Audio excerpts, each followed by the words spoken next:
మార్కెట్లోకి కొత్త tourist place వచ్చింది, వైజాగ్ కాలనీ. ఇది వైజాగ్లో లేదు, మన హైదరాబాద్కి దగ్గరలోనే ఉంది. ఈ వైజాగ్ కాలనీ వెళ్ళి రావాలి అంటే పర్ హెడ్ అంతా ఉంది. ఇక్కడ ఖర్చులు ఏంటి, ఎక్స్పెన్సెస్ ఏంటి, దేన్ని ఏమేమి ఎంజాయ్ చేయొచ్చు, అక్కడ ఏమేమి ఉన్నాయో చూడడానికి అని అడిగి ఆ డీటెయిల్స్లోకి వెళ్ళాలంటే వీడియోలోకి వెళ్దాం.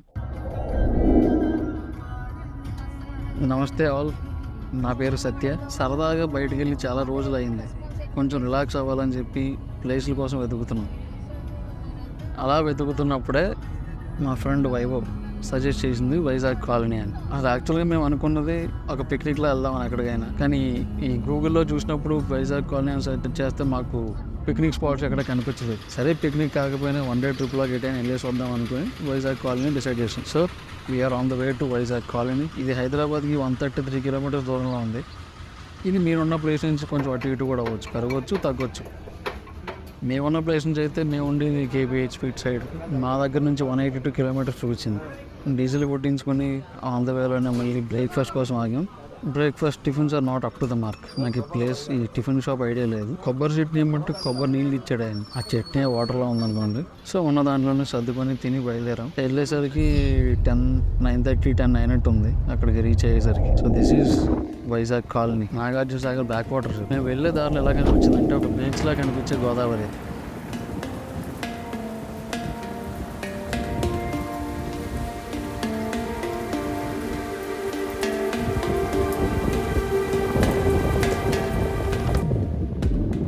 ఇంకా బోటింగ్ డీటెయిల్స్లోకి వెళ్తే ఒక 10 to 15 మినిట్ బోట్ రైడ్ ఉంటుంది.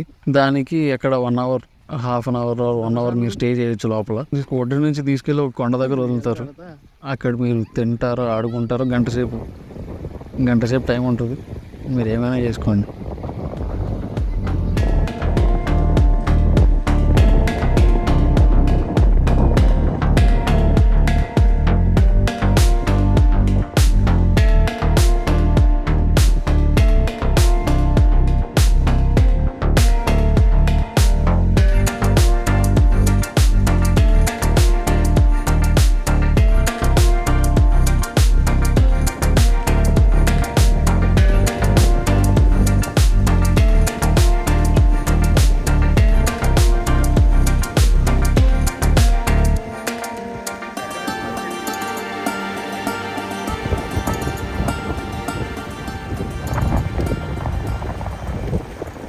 బోట్ రైడ్ వచ్చేసి మాకైతే 2000 చెప్పారు. బార్గెన్ చేసుకుంటే 1500 ఒప్పుకున్నారు.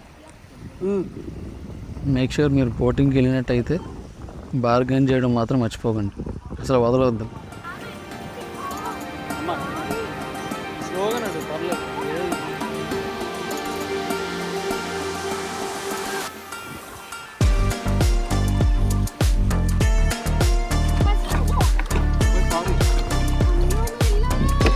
ఇటు చెప్పులు ఇటు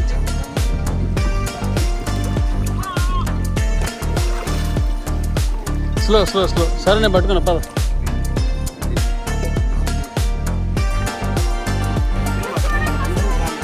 చెయ్యి ఒకసారి వైభవ్ చెయ్యొచ్చు, హ్యాండ్ పైన లెగ్ పైన సరిపోద్ది.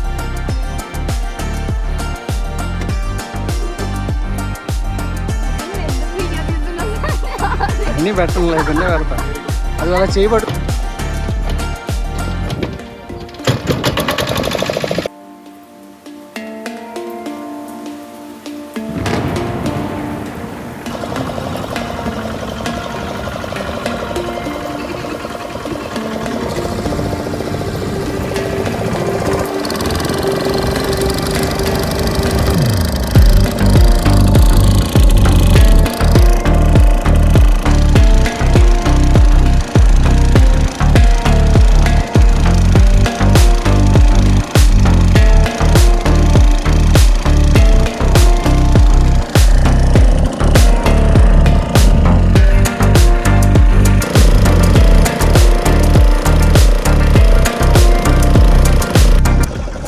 ఇదే నేను చెప్పిన ప్లేస్. సో మీరు ఒక పని చేయవచ్చు, ఏంటంటే మీరు ఫస్ట్ కుక్ చేయించేసుకుని అలా బోట్ రైడ్లో అవన్నీ తీసుకొచ్చి ఇక్కడ మీరు లంచ్ చేయవచ్చు.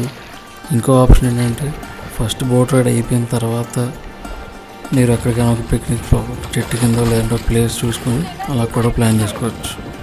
మేమేం చేసామంటే మాకు తెలియక మేము ఫస్ట్ బోట్ రైడ్కి వెళ్ళిపోయాం. బోట్ రైడ్కి వెళ్ళి వచ్చిన తర్వాత మేము కుక్ చేయించుకున్నాం. సో అక్కడ టైం స్పెండ్ చేసి 1 అవర్ అయితే హాఫ్ అన్ అవర్ అయితే ఏం చేయాలో మాకు అర్థం కాలేదు. సో ఒక హాఫ్ అన్ అవర్ అలా ఫోటోషూట్ ప్లాన్ చేసుకుని మేము రిటర్న్ బయలుదేరిపోయాం.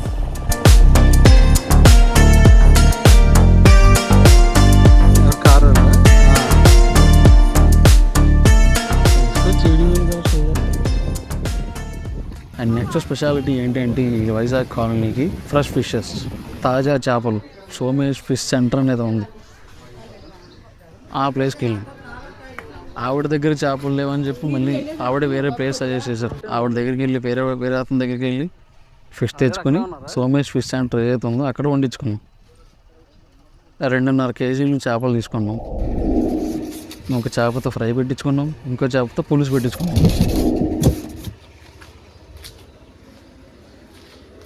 ఇక్కడ ఉన్న చాలామంది వరకు వైజాగ్ నుంచి, శ్రీకాకుళం అటు సైడ్ నుంచి వచ్చిన వాళ్ళే అంటారు, జీవనాధారం కోసం, సర్వైవల్ కోసం. సో ఇక్కడ మీరు చేయగలిగింది ఏమైనా ఉంది అంటే ఒకటి బోటింగ్, ఇంకొకటి ల్యాండ్స్కేప్స్ ఎంజాయ్ చేయడం, మౌంటైన్స్, ఆ కొండల మధ్యలో నుంచి బోట్ రైడ్. ఈ సోమేష్ ఫిష్ సెంటర్ నడిపేది ఎవరైతే ఉన్నారో ఆవిడ పేరు పైడి తల్లి. ఆవిడ మాకు ప్లేస్ కూడా సజెస్ట్ చేశారు. అక్కడి నుంచి ఒక 1/2 కిలోమీటర్ ముందుకు వెళ్తే చెట్లు ఉంటాయి. ఆ చెట్ల కింద మనం దర్జాగా కూర్చుని తినొచ్చు. సో వెళ్ళాం. ఆల్రెడీ 2-3 చెట్లు కబ్జా చేశారు. ఇంకొంచెం ముందుకు వెళ్తే మాకు ఒక చెట్టు కూడా దొరికింది. ఎంత బాగుందంటే ఆ చెట్టు కింద ప్లేస్. దూరంగా ఆ గోదావరి కనిపిస్తుంది. ఇంకొంచెం దాని తర్వాత కొండలు, దూరంగా కొండలు, గోదావరి, ఆ ల్యాండ్స్కేప్ కనిపిస్తున్నాయి. చెట్టు కింద చల్ల గాలి. ఆ ఆంటీ మాకు మ్యాట్ కూడా ఇచ్చారు, చేప కూడా ఇచ్చారు. ఆ చేప కింద చెట్టు కింద వేసుకొని వండిన కూరలు అన్నీ తీసుకెళ్ళి అక్కడ పెట్టుకొని తింటుంటే ఉంది చెట్టు కింద. మామూలుగా లేదు. మేము ఏదైతే పిక్నిక్ అనుకుని క్యాన్సిల్ చేసుకున్నామో అదే పిక్నిక్ అక్కడ వర్కౌట్ అయింది మాకు. అసలు అనుకోలేదు. సరే అక్కడే చేసేస్తారు, అక్కడే తినేస్తామేమో అనుకున్నాం, కానీ అక్కడ ఎలాంటి ఒక ప్లేస్ ఉంటుందని, అక్కడ కూర్చొని తినవచ్చని మేము ఎక్స్పెక్ట్ చేయలేదు. లక్కీ ఆంటీకి థ్యాంక్ యూ. ఆవిడే ఆ ప్లేస్ సజెస్ట్ చేశారు. సో ప్లేస్ అయితే ఇట్స్ బ్యూటిఫుల్. మీరైతే ఒక ఫ్యామిలీతో కానీ ఫ్రెండ్స్తో కానీ పిక్నిక్ ఆర్ అవుటింగ్ 1 డే ట్రిప్లో వెళ్ళాలి అంటే ఈ ప్లేస్ నేను సజెస్ట్ చేస్తాను. అక్కడ మీరు క్యాంపింగ్ కూడా వేసుకోవచ్చు. ఓవర్ నైట్ కూడా స్టే చేయొచ్చు క్యాంప్ వేసుకుని. దాని ప్రైజెస్ ఏంటంటే నాకు క్లియర్గా ఐడియా లేదు. అది క్యాంప్ వచ్చి 200 నుంచి స్టార్టింగ్ అనుకుంటా. So that's how we enjoyed and Vizag colony. నాకైతే బాగా అనిపించింది. ఈ వైజాగ్ కాలనీ ఇల్లు రావాలి అంటే పర్ హెడ్ అంతా ఉంది. అక్కడ ఖర్చులు ఏంటి, ఎక్స్పెన్సెస్ ఏంటి, దేని ఏమేమి ఎంజాయ్ చేయొచ్చు, అక్కడ ఏమేమి ఉన్నాయో చూడడానికి అని అడిగితే ఆ డీటెయిల్స్ అన్ని డిస్క్రిప్షన్లో మెన్షన్ చేస్తాను. చెక్అవుట్ చేయండి. ఈ వీడియో మీకు నచ్చితే, ఈ వీడియో మీకు ఇన్ఫర్మేటివ్గా అనిపిస్తే please do subscribe, like the వీడియోని లైక్ చేయడం మాత్రం మర్చిపోకండి. మీరు ఈ వీడియోని లైక్ చేస్తేనే ఈ వీడియో ఇంకో కొంతమందికి సజెషన్స్లో వెళ్తుంది. ఆ గంటను కొట్టడం మాత్రం మర్చిపోకండి. వచ్చే వీడియోలో మళ్ళీ కలుద్దాం. See you. జై హింద్.